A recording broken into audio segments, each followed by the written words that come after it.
The answer is 11 pi. Oh, hi. I'm Kenan. Welcome back to my fast paced series on the hardest digital SAT practice problems. I recommend starting with the first video in the series, which you can do by clicking up here. Today, we're focused on 3 parabola problems. That's a parabola joke, by the way, because parabolas have a focus. Jokes aren't funny if you have to explain them. Let's go! Solve your math problems. Now, tap pause to try problem 1 on your own. This problem has appeared on countless SATs over the past few years. I guess that makes it a classic. As always, start by using my what's the most important word strategy.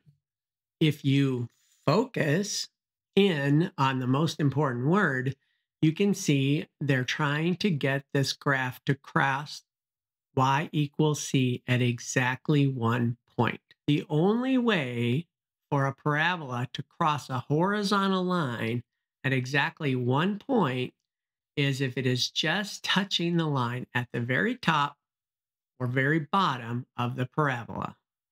Because this parabola has a negative on the x squared coefficient, I know that it will open down. And it will look a little something like this. What do you call that very top point of the parabola? You should probably write that down. The vertex is the highest or lowest point on a parabola. I've learned over the years that parabola problems are usually vertex problems, and this one is no exception. So, how do you find the vertex of a parabola? If you forgot, don't worry. The kid next to you probably forgot too. But you have to use the vertex formula. You should probably write this down. The vertex formula is x equals negative b over 2a. Now, let's use the vertex formula, negative b over 2a. That is going to get us negative 5, which is positive 5, over 2 times negative 1/4, which is negative 1/2. Divide 5 by negative 1/2, and you'll get negative 10. If you didn't get negative 10, I will need to see you after class. But as a reminder, when you divide by a fraction, you have to multiply by the reciprocal. So 5 divided by negative 1/2 is really 5 times negative 2 for negative 10. Are we done? Nope. The question is asking for y equals c. So we need a y value. Since x equals negative 10, just plug negative 10 in for x, and we'll find out that y equals 25. If you know calculus, raise your hand. Or better yet, just raise your left eyebrow and add in the comments if you know how you could use calculus to solve this problem. If you don't know calculus, don't worry about it. Calculus is never required for the SAT.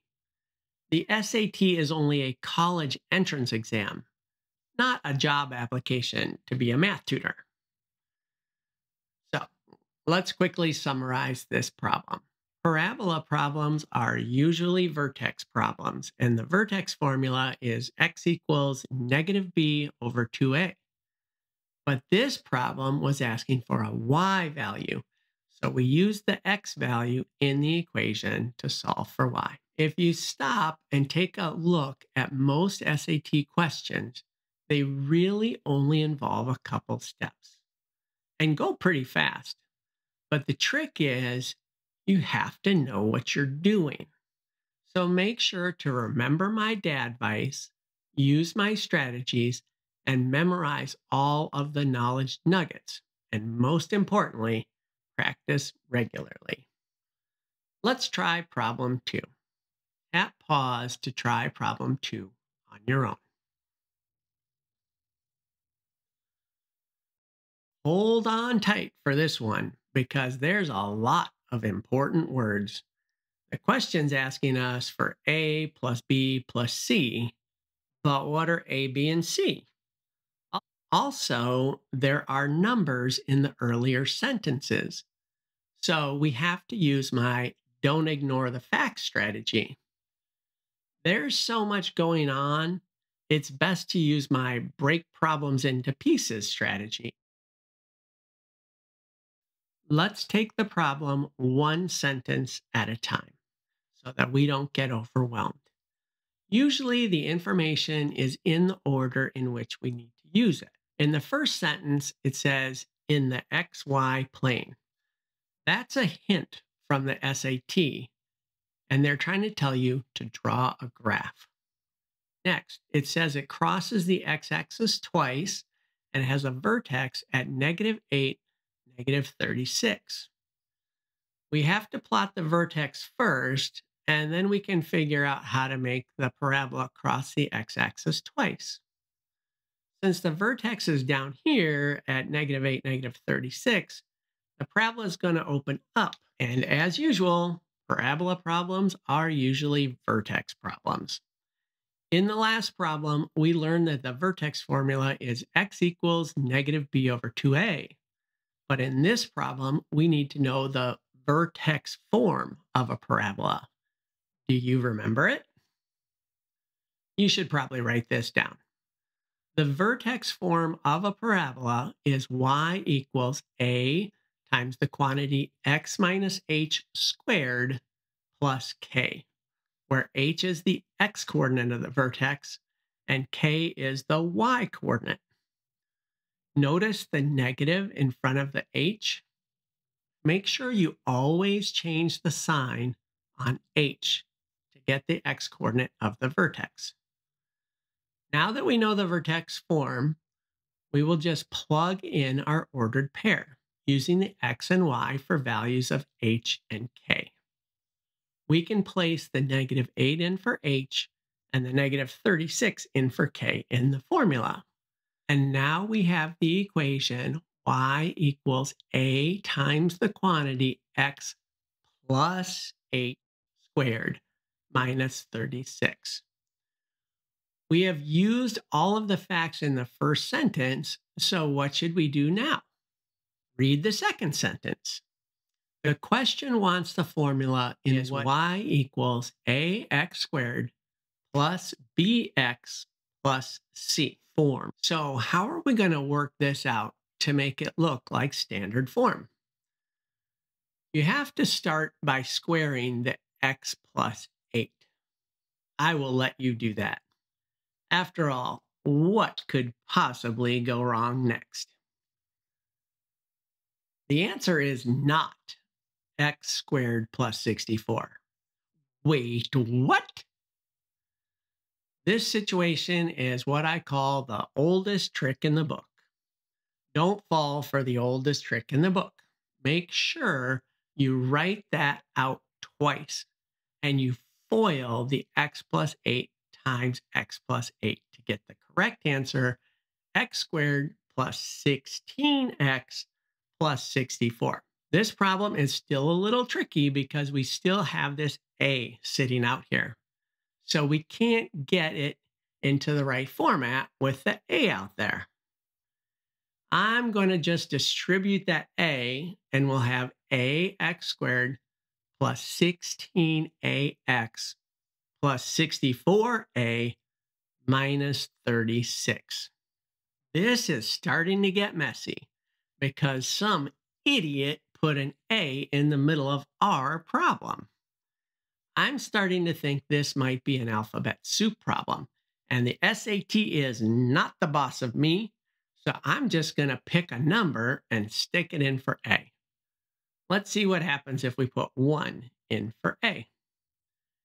If a is 1, this would be 1 plus 16 plus 64 minus 36. That totals up to 45. That's not close to any of these answers.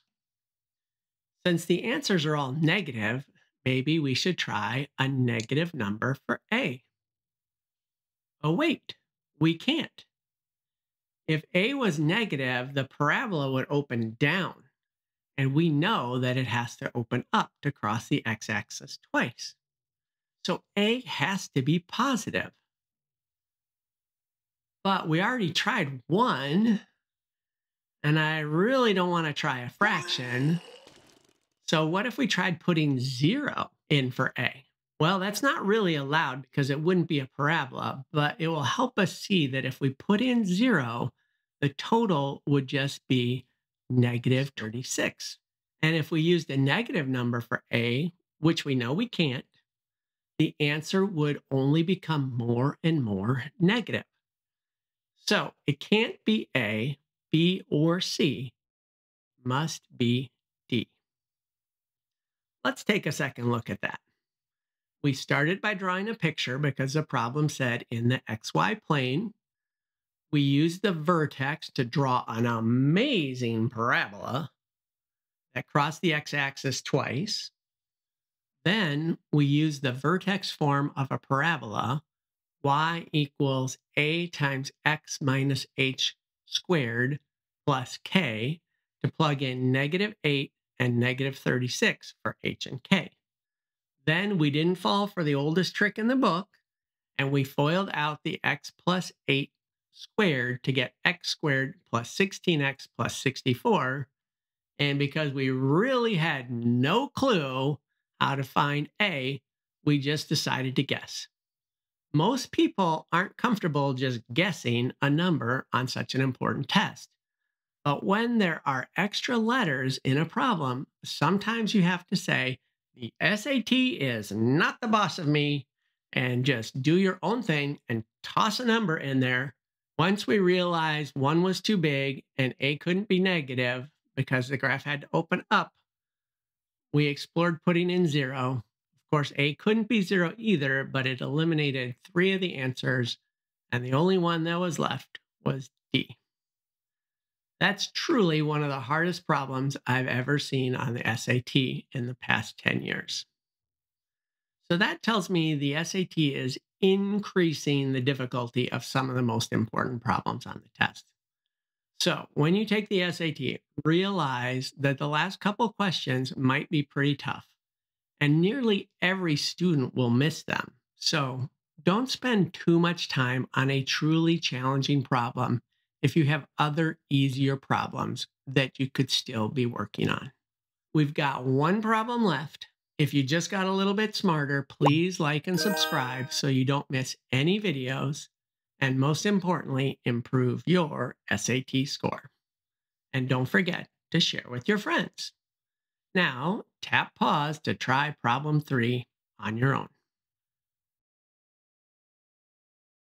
Again, the problem starts with the in the XY plane hint. So plan on drawing a graph. It says we have a y-intercept at -6. So that goes here on the graph. It also says there's another graph of y equals f of x plus 5. What translation does the plus 5 do to this graph? It shifts it up 5 units. If you aren't sure, maybe you should write this down. Remember the vertex form of a parabola from the last problem? If you don't, you really should write this down. The h affects the x value of the vertex and is responsible for moving the graph back and forth, left and right. It also moves in the opposite direction that you would think. So if it says x plus 2, you actually move back to -2. The k, which is hanging around out back, is the y coordinate. So it is responsible for shifting the graph up and down. Thankfully, it moves in the expected direction. A positive moves the graph up, and a negative will move the graph down. In this problem, it says f of x plus 5. So the plus 5 is hanging around out back, so it moves the graph up 5 units. Now, the wording in this problem is very tricky. It says the y-intercept of y equals f of x plus 5 is at -6. but that means the actual graph of f of x is actually 5 units lower than the graph we're looking at. So that puts the y-intercept at 0, -11. That's an ordered pair. Don't stare at ordered pairs. What do we do with ordered pairs? We just plug them in. Here's an equation. So let's plug 0 in for x and -11 in for y and see what happens. What's a to the 0 power? If you aren't sure, you should probably write this down. Anything to the 0 power is 1. So that's going to be -1 because the negative is not in the parentheses, and therefore it is not subject to the 0 exponent and changes the 1 to a -1. If we add 1 to both sides, b must be -10. The answer for b is -10. That's great news because they tell us that the product of a and b is 2. What does the word product mean? If you forgot, as many of my students have, you should probably write this down. Product means multiplication. So a times -10 must equal 2. So a must be -2/10 or -1/5. I would also say this problem was really tough. But if you practice a lot and you start to believe in my strategies, the problems will get easier. It seems too simple to just plug numbers into equations. And unfortunately, people get frightened and do nothing because the problem looks so difficult. But it works. So get used to seeing ordered pairs and just plugging the numbers in for x and y. Here's a quick review of that last problem. Start by drawing a graph because it says in the xy plane. Draw the y-intercept at 0, -6. Then you have to remember the rules for translating graphs. And the +5 is going to cause the graph to move up and down. Normally, the +5 would move the graph up 5. But because the sneaky wording, this graph moved down 5. That gave us an ordered pair of 0, -11. I love to just plug ordered pairs into equations. So we did that, even though it looked terrifying. But magically, a to the 0 power turned into a 1. So we could quickly solve for b. Because product means multiply, not vegetables, we knew -10 times a had to equal 2. And a had to be -2/10, which is -1/5. Thanks for watching. Please like this video. I look forward to seeing you in my next video. A link to the hardest problems and the paper practice tests is in the description. Please practice.